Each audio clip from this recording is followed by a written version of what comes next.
অনেক আগেই শান্তিতে নোবেল পাওয়ার কথা ছিল ডোনাল্ড ট্রাম্পের। দ্বিতীয় দফায় ক্ষমতায় আসার পর মাত্র 6 মাসেই তিনি থামিয়েছেন বিশ্বের 6টি বড়সড় সংঘাত। সম্প্রতি মার্কিন প্রেসিডেন্ট ডোনাল্ড ট্রাম্পের বিষয়ে এমনই মন্তব্য করেন হোয়াইট হাউসের প্রেস সেক্রেটারি ক্যারোলিন লেভিট। এমনকি ট্রাম্প বেশ বড় মনের একজন মানুষ বলেও দাবি হোয়াইট হাউসের এই শীর্ষ কর্মকর্তার। শান্তি রক্ষায়ও থাইল্যান্ড এবং কম্বোডিয়ার মধ্যে একটি তাৎক্ষণিক এবং নিঃশর্ত যুদ্ধবিরতি বাস্তবায়নে সহায়তা করেছিলেন প্রেসিডেন্ট ট্রাম্প।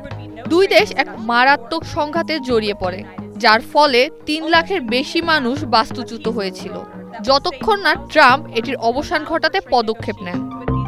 31 জুলাই ওয়াশিংটনে এক ব্রিফিংয়ে হোয়াইট হাউসের প্রেস সেক্রেটারি ক্যারোলিন লেভিট জানান, নিজের করুণা ও মানবিকতায় ক্ষমতায় আসার পর সাম্প্রতিক সময়ে 6টি বড়সড় সংঘাত থামিয়েছেন মার্কিন president Donald Trump. Karoline Leavitt আরও বলেন, ট্রাম্পের হস্তক্ষেপে প্রায় প্রতিটি মাসেই একটি করে শান্তি চুক্তি হচ্ছে। সর্বশেষ থাইল্যান্ড কম্বোডিয়া সীমান্ত দ্বন্দ্বের পর যে যুদ্ধবিরতি হয়, সেটিতেও বড়সড় ভূমিকা ছিল ট্রাম্পের। প্রেসিডেন্ট থাইল্যান্ড, কম্বোডিয়া, ইসরায়েল ও ইরান, রুয়ান্ডা ও গণতান্ত্রিক কঙ্গো প্রজাতন্ত্র, ভারত, পাকিস্তান, সার্বিয়া ও কসোভো এবং মিশর ও ইথিওপিয়ার মধ্যে সংঘাতের অবসান ঘটিয়েছেন।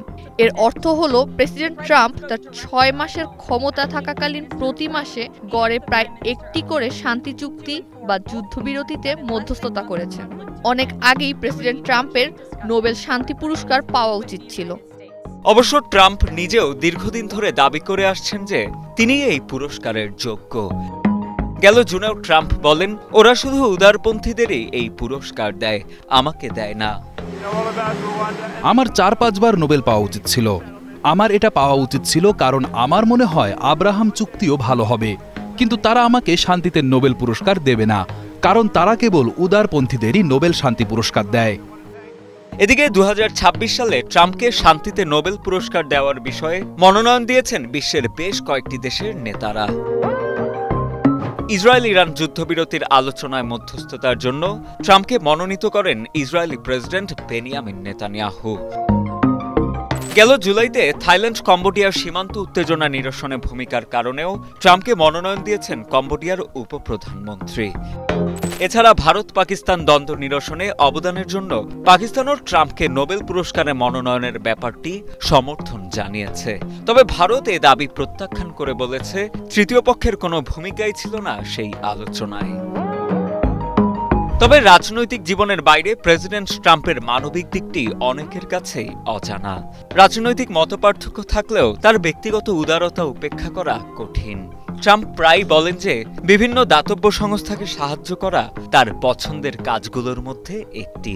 ট্রাম্পের এই উদারতার সবচেয়ে বড় প্রমাণ হল 2017 থেকে 2021 সাল পর্যন্ত প্রেসিডেন্ট থাকাকালীন সময়ে তার বার্ষিক $4 লক্ষ বেতন জনকল্যাণমূলক কাজে দান করার অঙ্গীকার।